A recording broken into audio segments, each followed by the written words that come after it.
श्रीकांत गोडके वडंगे आज हा मोर्चा काढला आहे जे कोल्हापूर जिल्हा गोकुळ दूध संघाने 45% डिबेंचर जे कट केलेला आहे. हे डिबेंचर ताबडतोब तालुक्यासह जिल्ह्यातील दूध संस्थेच्या खात्यावरती पुन्हा वर्ग करावे. हे जर त्यांनी नाही केलं त्यापेक्षा उग्र मोर्चा काढला जाईल. अनेक वेळा मोर्चा, अनेक वेळा निवेदन, अनेक वेळा उपोषण जरी केली पण त्या कुठल्याही गोष्टी त्यांनी विचार केलेला नाही. माननीय गोकुळचे चेअरमन यांना कोल्हापूर जिल्हा दूध उत्पादक संघटनेच्या माध्यमातून निवेदन दिलं होतं की डिबेंचर तुम्ही जे 45% कट केले ते राज्यासह जिल्ह्यातील दूध उत्पादकांना हे अन्यायकारी ठरणार आहे. पशुपालन उत्तम व्यवसाय अडचणीत असताना डिबेंचर तुम्ही कट करू नका. या दूध संस्थेना त्याचा कुठल्याही प्रकारचा फायदा किंवा लाभ होणार नाही. यापासून दूध उत्पादक वंचित होणार आहेत आणि अडचण देणार आहेत.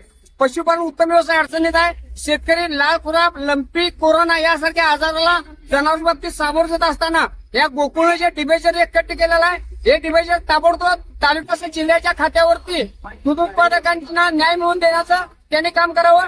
नाही जर त्यांनी असं केलं तर यापेक्षा उग्र आंदोलन केलं जाईल. या आंदोलनाचं स्वरूप आजच्या काय आहे?